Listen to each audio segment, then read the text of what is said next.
Hey, don't do ministry alone. This is practically pastoring.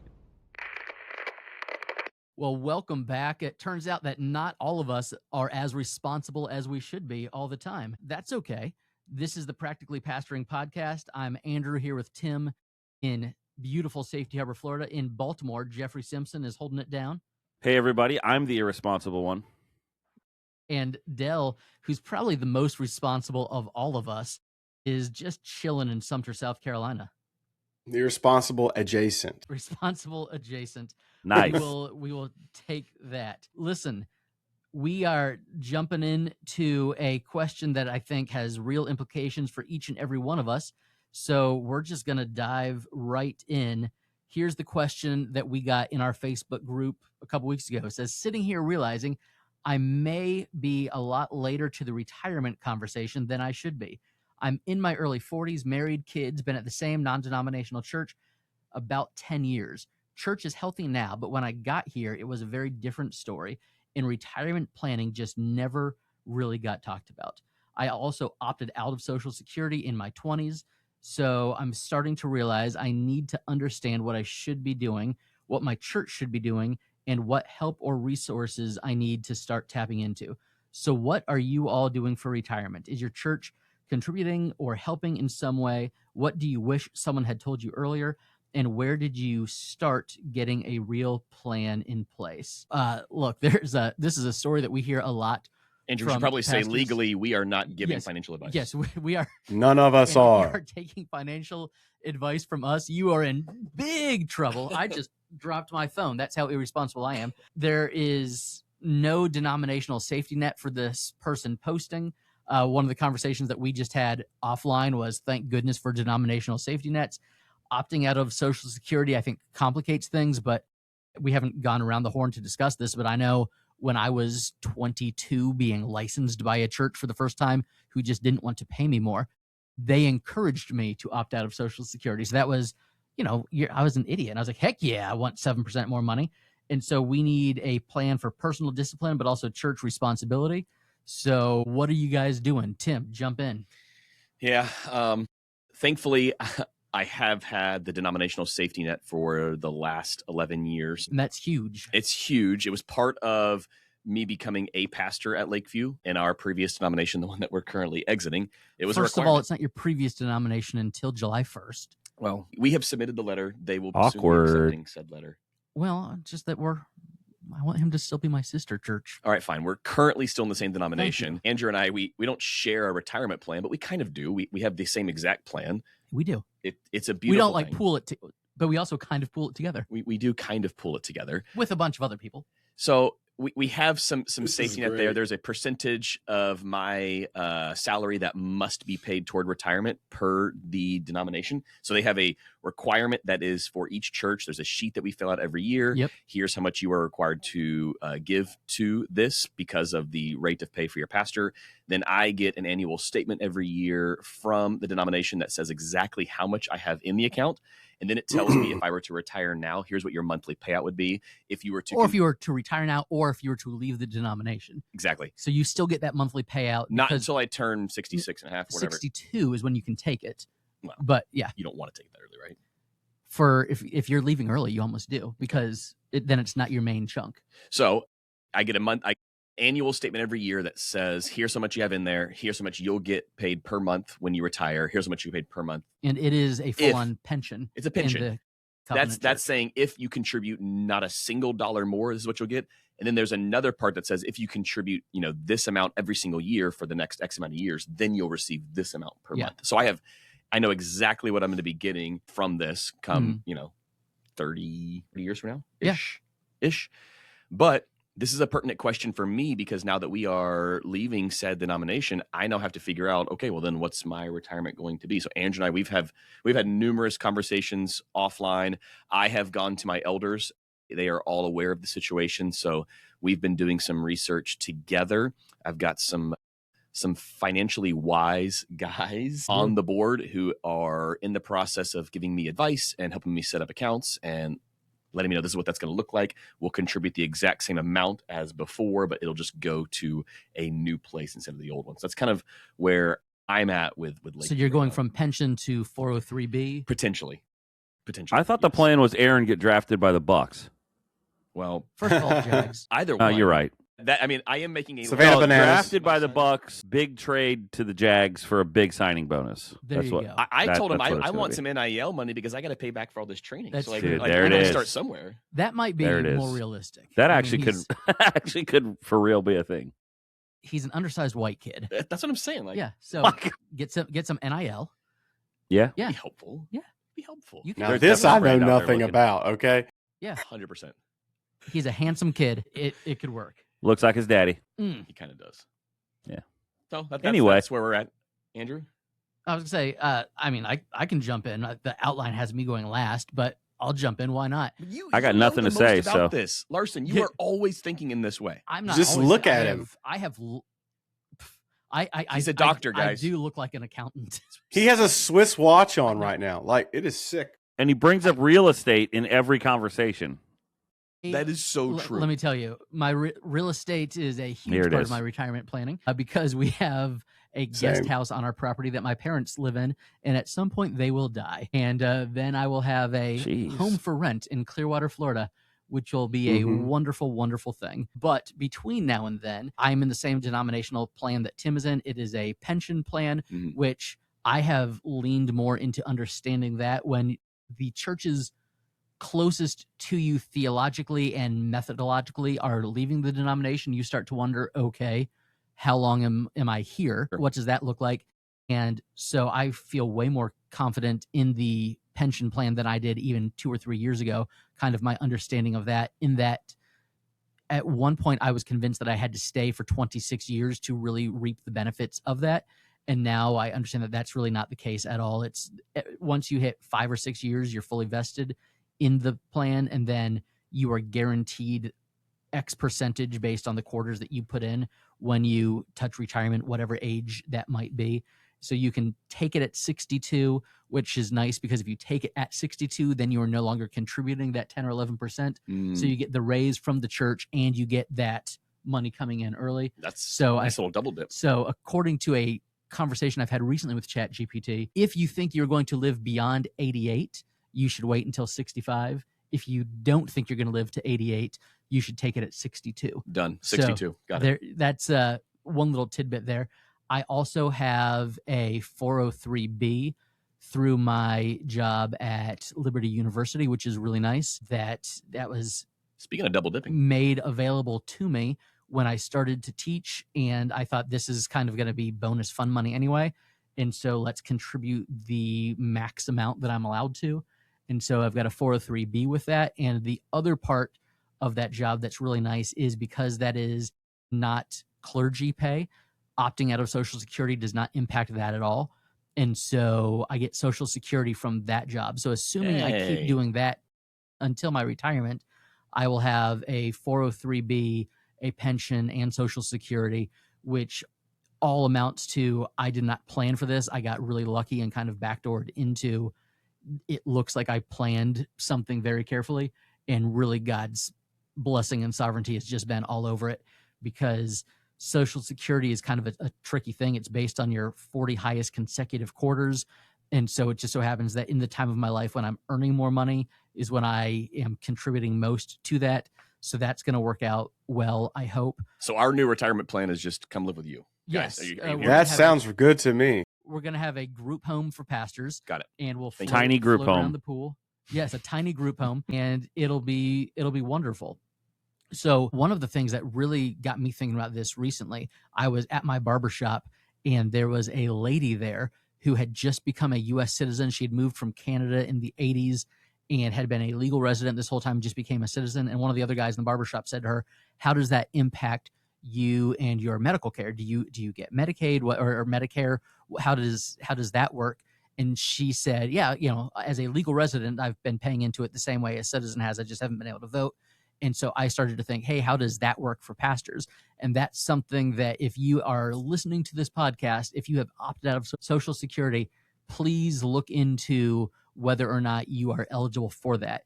Because if you are not, there are lots of ways to do that. If you can find a way to go drive for Amazon for 10 years. You need 40 quarters of paying into Social Security and Medicare so that your medical coverage starts the day you turn 65 and you get that.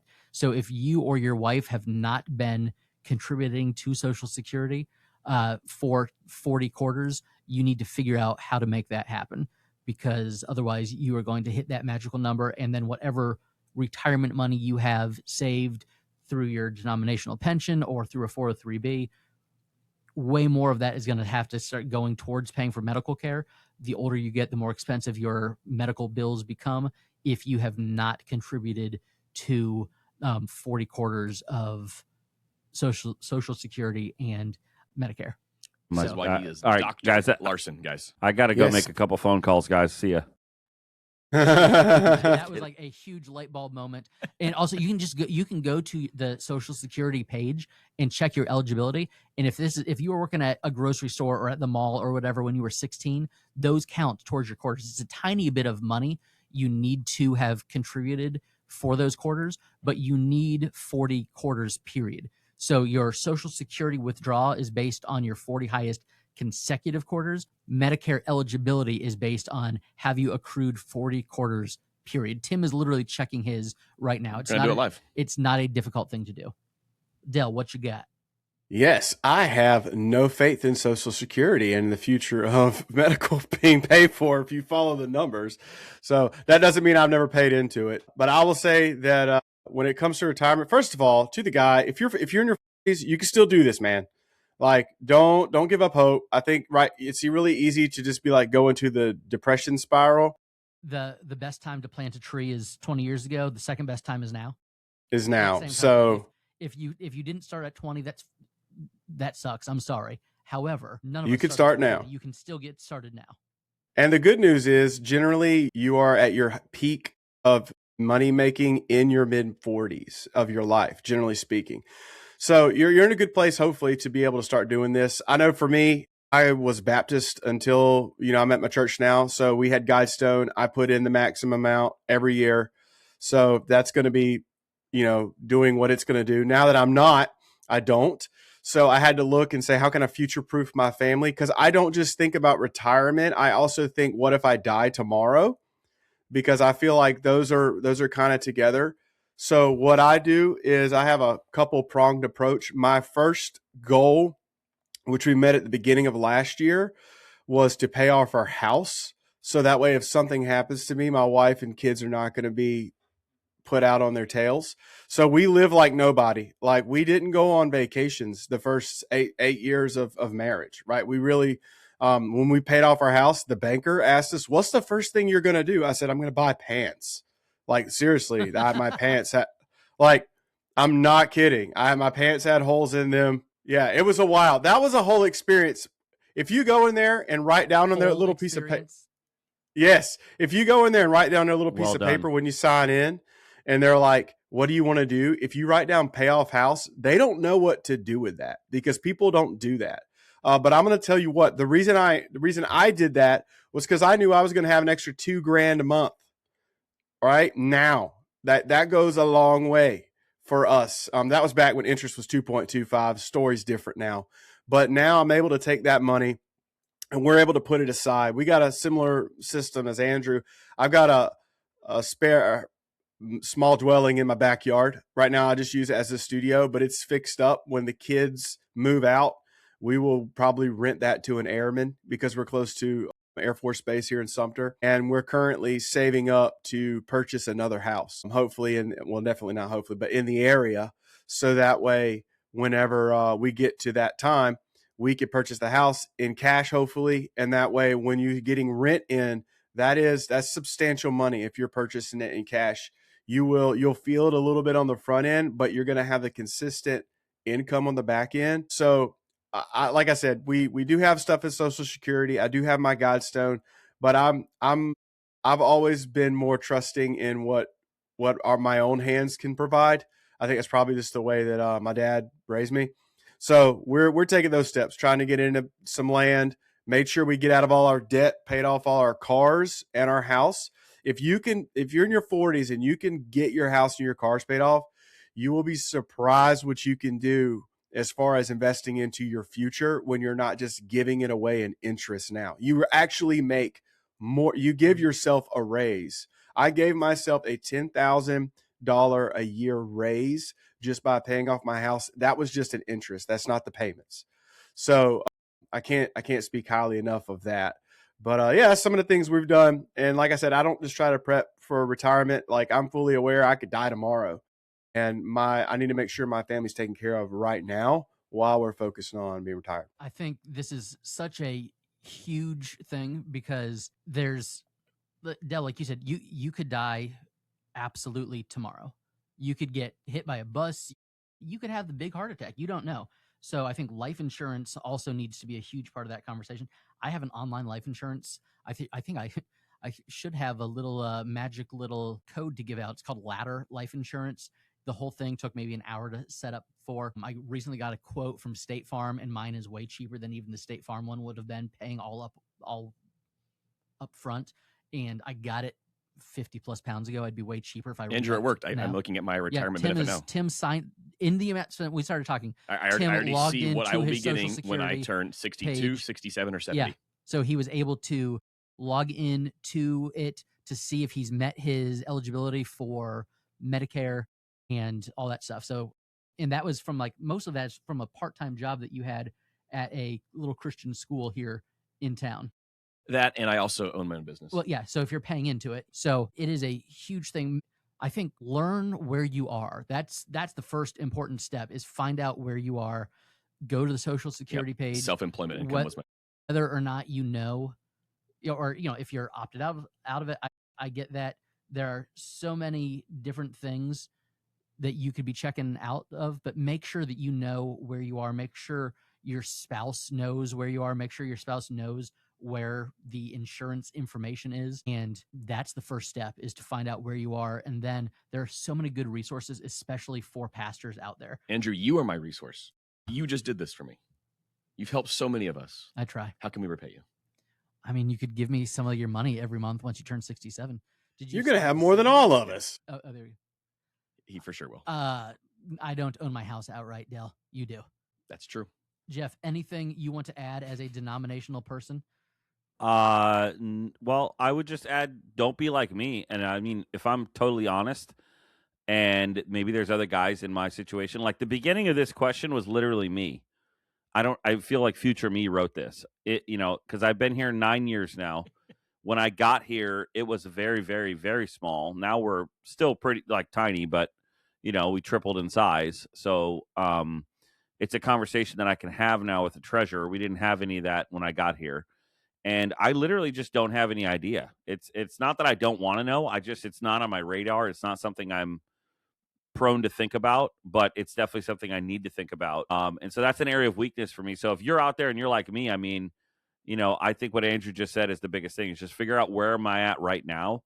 And then what steps do I need to take to start moving to where I want to get to? And so definitely I took some notes, and even in this conversation. And there's just a lot of things I'm going to be checking on over the next month or so. So maybe we have a follow-up episode and I can talk about what I've found out. And again, for so many of us, I get it. There's seasons of life, whether if your spouse either is called to be at home or is serving in the church, whatever it is, there's so many of us who our spouses have not had full-time jobs.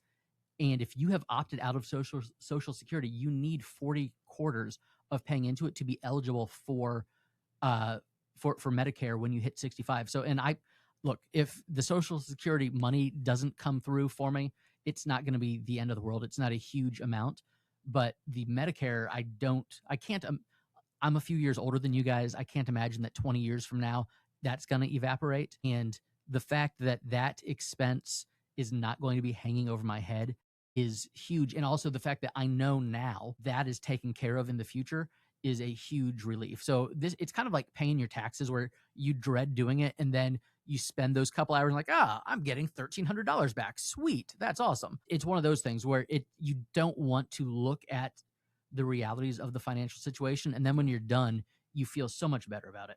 So if you are listening, whoever wrote that comment or made that post, you are not alone. You might not be as far behind as you think you are, but the first step is to spend some time figuring out where you are. Dale, why don't you let us know what's going on with our friends at Church Merch? Church Merch. That is where it's at. I don't know if you guys have been following them online, but they've actually started a movement. The Church Merch is so good. The clothes that you wear, we are beyond the era of wearing sackcloth. Okay. So when you buy your shirts, they should be comfortable. That's going to make people want to wear them more. I don't know if you ever looked at it. Just Google the amount of people who view a message on a t-shirt versus a billboard, and you will be shocked. It is thousands and thousands more. So I want to encourage you to check out Church Merch. I've got some stuff for them. I got a hat that says, "How can I pray for you?" And I'm not even kidding. When I was coming back from the Practically Pastoring Conference, the stewardess of the plane asked me, several people in the airplane asked me. I started wearing the shirt. I get asked around town. I'll sit in the coffee houses with it. It's a shirt company. It's a mug company. It's a hat company. And I will say what's attached to it is the heart behind these guys.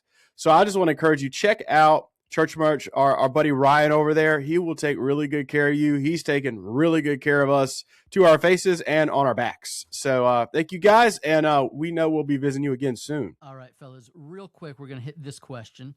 Here's what it says. I had a conversation with the pastor in my area about a couple who had been at our church for years and left without ever talking to me.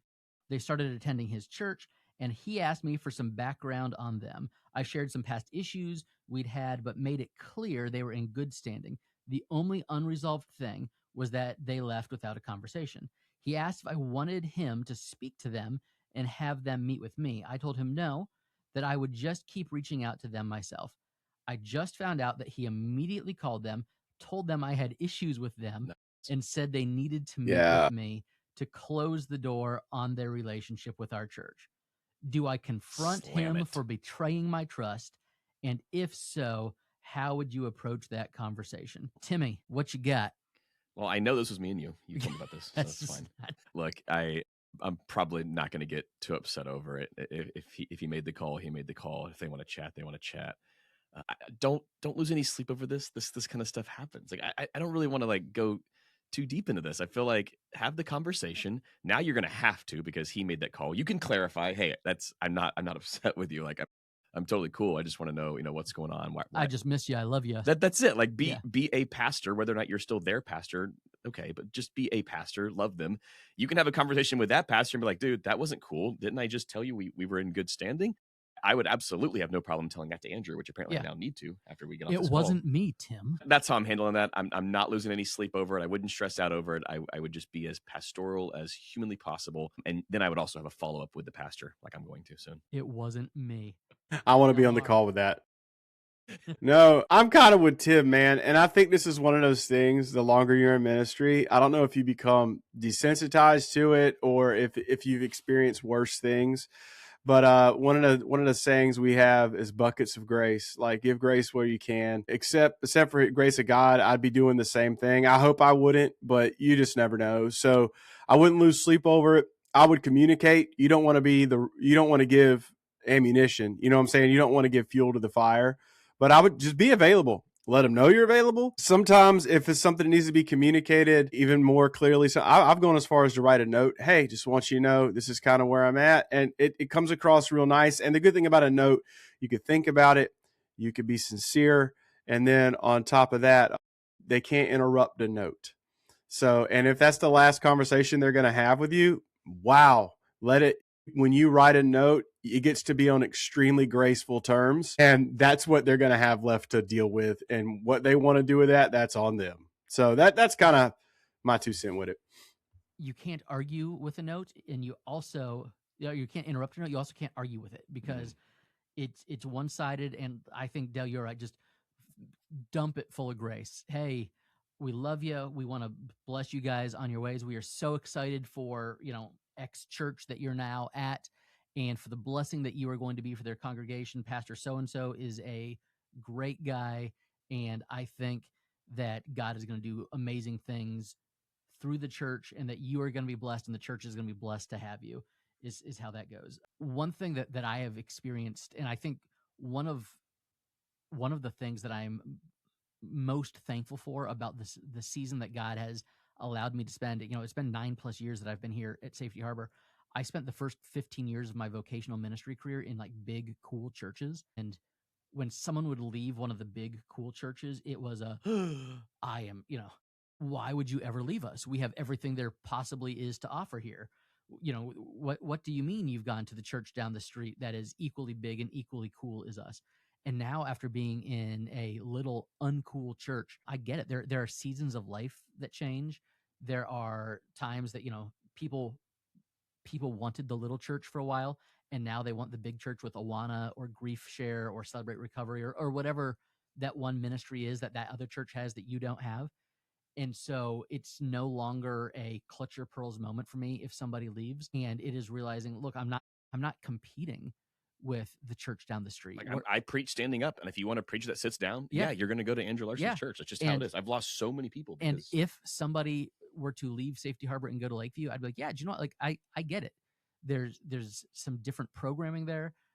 There's more people. There's a tent. There's a tent right now just hanging out outside. So like I think if you realize, and I get it, if someone is a covenant member of your church, there are expectations that you have of those people, but this is kind of the way the world works at this point.